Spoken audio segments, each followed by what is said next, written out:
Hello friends, स्वागत है आप सभी का भंडोरा स्टडी में। इस वीडियो में हम उत्तर वैदिक काल पर चर्चा करने वाले हैं। देखिए, उत्तर वैदिक काल की जानकारी हमें सामवेद, यजुर्वेद और अथर्ववेद से मिल जाती है। इसके अलावा ब्राह्मण ग्रंथ, आरण्यक और उपनिषद से भी हमें इस काल की जानकारी मिलती है। उत्तर वैदिक काल का आखिरकार भूगर्भिक विस्तार कहाँ तक था? तो अगर इसके भूगर्भिक विस्तार की बात करें तो आर्य लोग आमतौर पर गंगा की घाटी के प्रमुख हिस्सों से परिचित हुए, जहाँ वे धीरे धीरे आकर बस गए। पश्चिमी गंगा घाटी को आर्यावर्त कहा जाता था। अरब सागर और हिंद महासागर का हिमालयों की चोटी का इनमें डायरेक्ट रूप से उल्लेख किया गया है। उत्तर वैदिक कालीन समाज कैसा था? तो देखिए, अगर समाज की हम बात करें तो 4 वर्ण व्यवस्था प्रणाली का पूर्ण रूप से विकास हो चुका था और कई जातियों ने इस समय की सामाजिक व्यवस्था को भी जटिल बना दिया था। समाज में अस्पृश्यता यानी महिलाओं की खराब स्थिति हो गई, क्योंकि उन्हें अब औपचारिक रूप से जो शिक्षा मिलती थी वो नहीं मिल रही थी। गोत्र वह स्थान था जहाँ मवेशी जनों के साथ रहते थे। बाद में जनों के लिए यह एक पहचान के रूप में विकसित हो गए। निषाद, चांडाल और शाबर उल्लेखित अछूत थे उस समय के। अतिथि को मेघना या गोहना भी कहा जाता था। और उस समय के जो अतिथि हुआ करते थे उन्हें गौमांस यानी गाय का मांस परोसा जाता था। नियोग को भी एक नकारात्मक गतिविधि माना जाने लगा।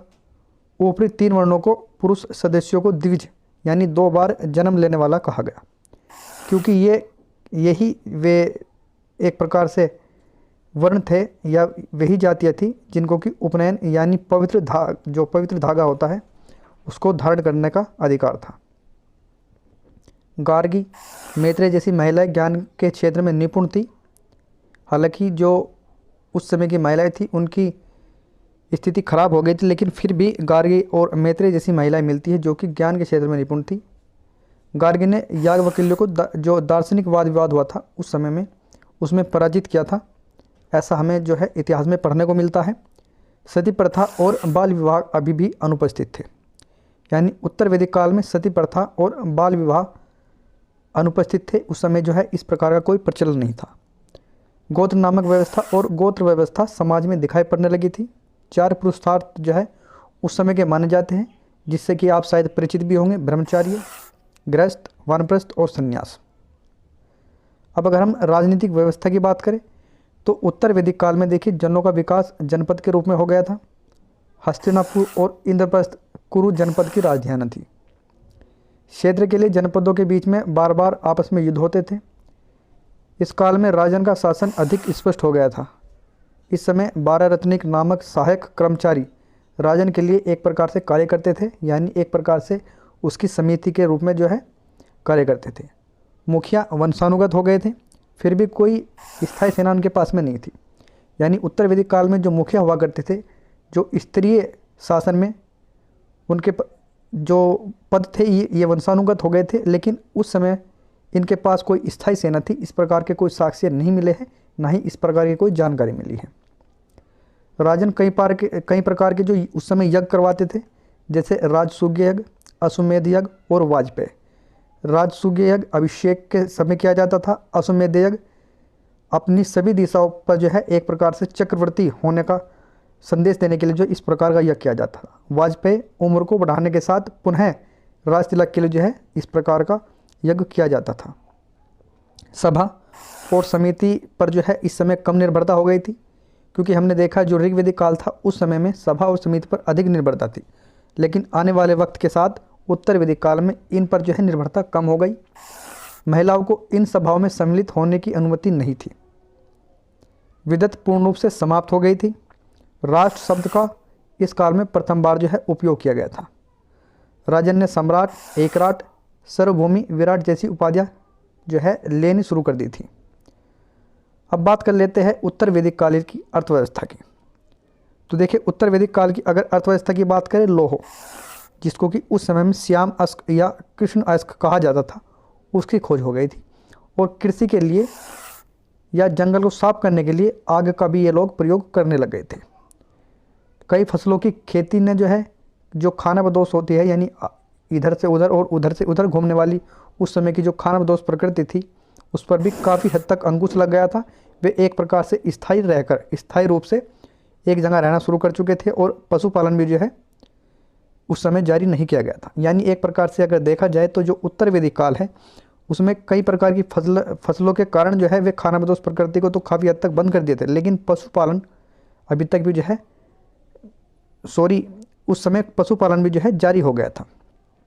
गेहूँ, जौ, चावल, मूंग और उड़द, इसके अलावा तिल जैसी खेती उस समय करने लगे थे।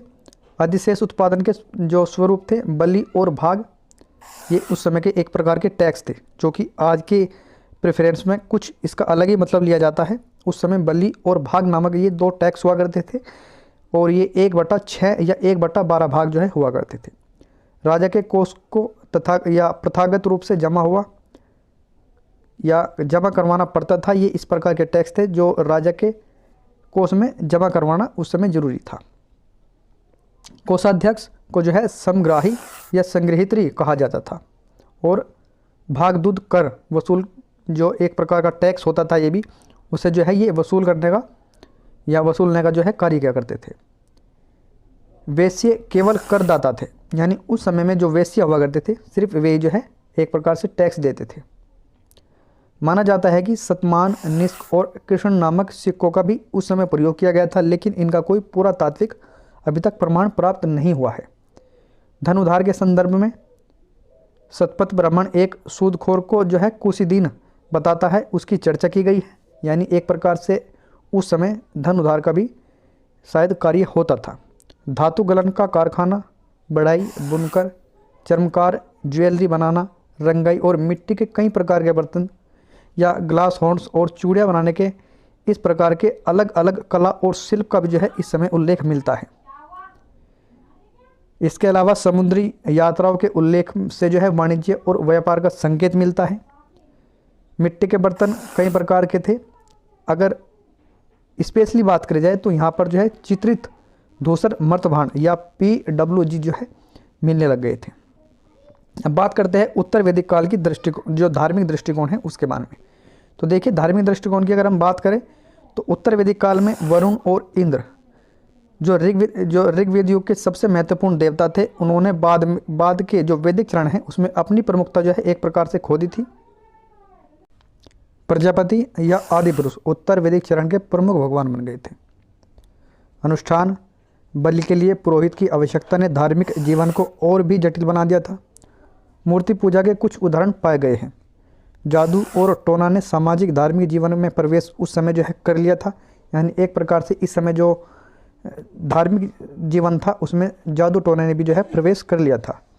उत्तर वैदिक चरण के अंत में उपनिषद के दार्शनिकों ने धार्मिक प्रथाओं को जो है सरल बनाने का प्रयास भी किया। कुछ क्षत्रिय बाद के जो वैदिक चरण है उसमें जैसे जनक और विश्वामित्र परम अर्थात ब्रह्म को जानने में सफल रहे। धर्म का अर्थ था स्वयं के लिए या दूसरों के लिए कर्तव्य का पालन करना, लेकिन रीत मौलिक रूप से कानून था